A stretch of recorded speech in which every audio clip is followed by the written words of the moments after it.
Alright viewers, so study visa application rejected and you look perturbed, you look disturbed. What should I do? What have I done wrong? How do I get it right on my second application? So in this video, I'll be telling you the top cogent reasons why visa application are being denied, and in a situation whereby you're being denied, what can you do to redress it so that you can get it right on the second trial. So I implore you to watch it till the end, because I'll be doing justice to this question.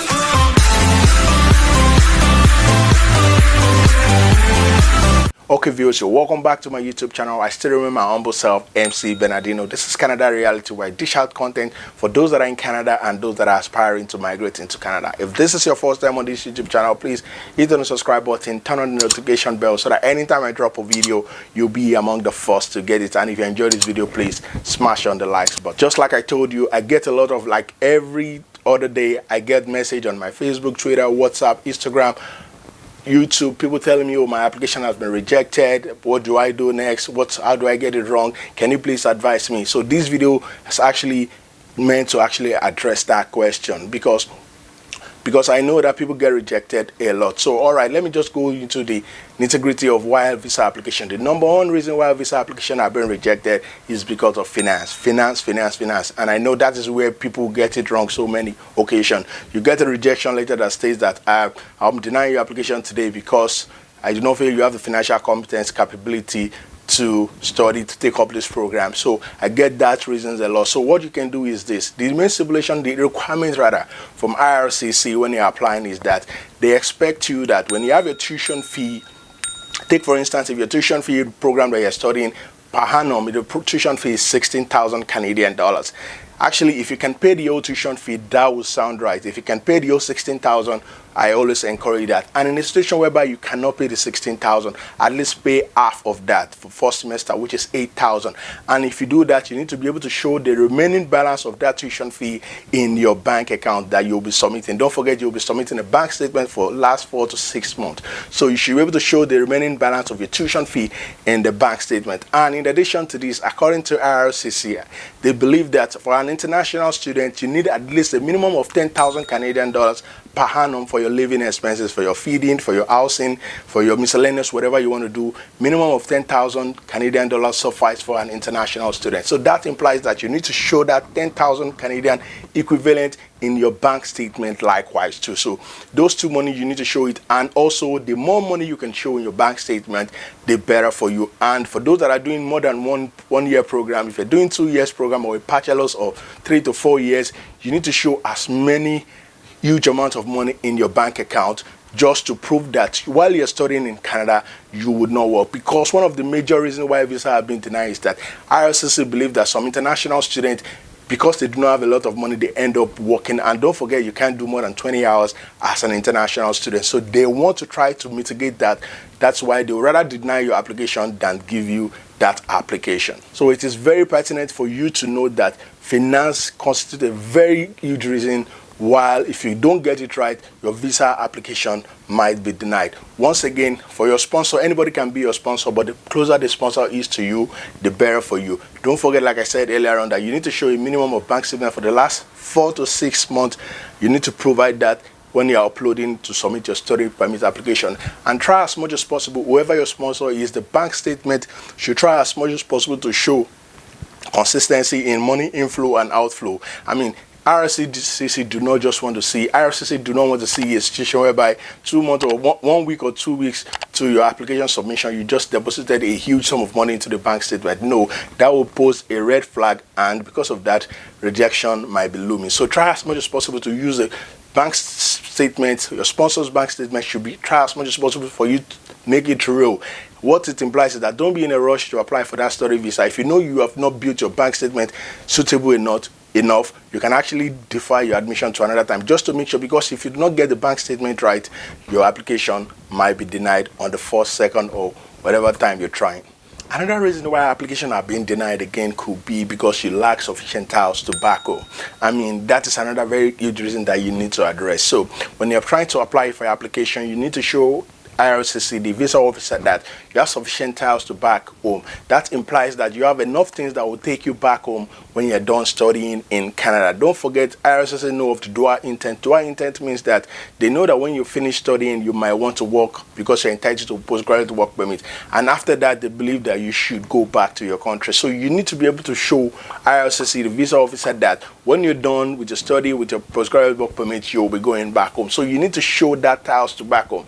And I've addressed this in several videos, but I will not get tired and I'll talk about it again. How do you show ties to back home? Showing ties to back home means that you can actually get a letter from it if you work in an organization, get a letter from your employer that shows that you're going on a study leave and your position is still intact when you come back. And if you have an organization that is run by yourself, show the incorporation letters. Everything shows that the company is up and running and it's in a good state.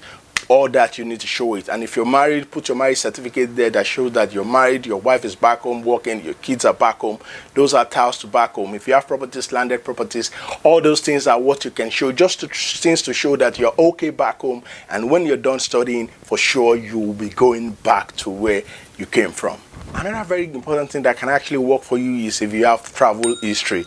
If you have travel history, that can actually be of tremendous help to you, because with your travel history, you've been able to show the visa officer that, oh, I've been to A country, B country, C countries, and I've returned back without committing any crime, and I'm not shady. Those are things you can prove. So if you have that, it's very encouraging that you show those travel history. And in one of the forms that you probably be filling, IMN 5257, in the last 5 years, they want to know where you have been to. So if you have travel history, it's better you show evidence of those travel history, where you've been to. If you've been to Europe, Asia, wherever you've been to, Africa, wherever, please show that in the application. Irrespective of whichever country you've been to, you need to show that, because you're trying to let the visa officer know that I've been outside of my home country before and I've returned back. That's why I want to let you know that when I come into Canada, I will be returning too.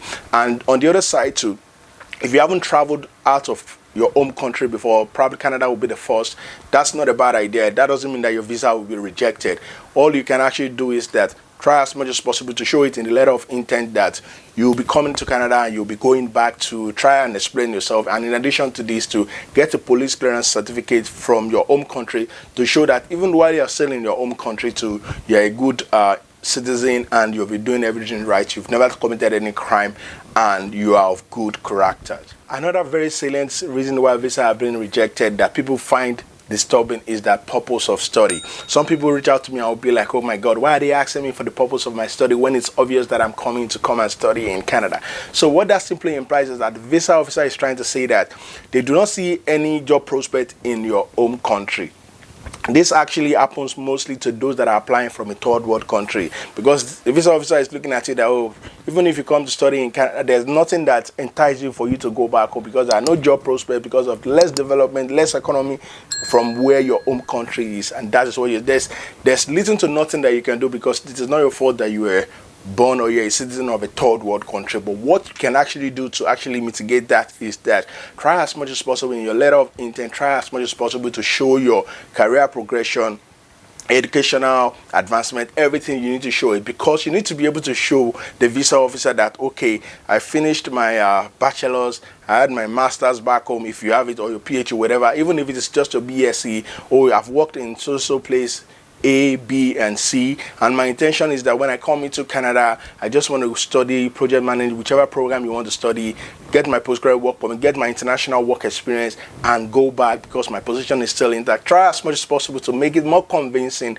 by trying to show that career path, showing that progression, letting them know that you're not just anybody. You have a plan, you have everything all in place, and when you're done studying and working in Canada, as the case is, you will be returning back home to your home country. Alright viewers, I hope you've been enjoying the video that I brought for you today. If you haven't subscribed to this YouTube channel, please endeavor to hit on the subscribe button, and please share this video with whoever you feel will benefit from it. Don't forget to hit on the likes button. Alright, so one thing that is also very salient that I feel as an international student, either you're applying for your study visa application yourself, or someone is doing it for you, a representative is doing it for you, your letter of intent, your letter of expression, as you want to call it, is very pivotal. It's very important that you get it right, because that letter, as important as it is, it's not necessary that every application needs to have it, but I always say it is very good for you to include a letter of intent in your application because it doesn't harm, it doesn't bite. So in that letter, you're just trying to add additional information. You're just trying to, more like you're having an opportunity to communicate with the visa officer one-on-one, trying to express yourself while your visa should be granted. So try as much as possible to make use of that. I always say it should not be more than 2, maximum 3 pages, because the more lengthy it is, it might get boring and visa officer might not want to read it. So 2 pages is fine. So in that letter of intent, you just don't reiterate on what you've submitted before. They can actually see your bank statement, they can see all those things, so you don't need to start repeating those things that you've submitted as an attachment. But try as much as possible to hit the bull straight in the eye by trying to state while you chose to study in that school, why you chose to study in Canada, and while you'll be returning back to your home country. Don't forget I told you that dual intent is allowed, because dual intent is statement saying that when you're done studying, you will get your postgraduate work permit, work for 1 or 3 years as the case is, and you return back to your home country. So don't be scared of including that in your letter of intent, but just try as much as possible to make it as succinctly as possible, and try as much as possible to be professional in your tone, and I wish you good luck in that application. Alright viewers, do you have any question that you still want to ask me? Feel free to drop it in the comment section. I wish you good luck in your application. Please feel free to reach out to me on my Instagram, Facebook, Twitter, even on this YouTube channel. I'll be glad to read that comment. Till I come back to you again on this YouTube channel, I remember your one and only MC Bernardino. See you in Canada very soon.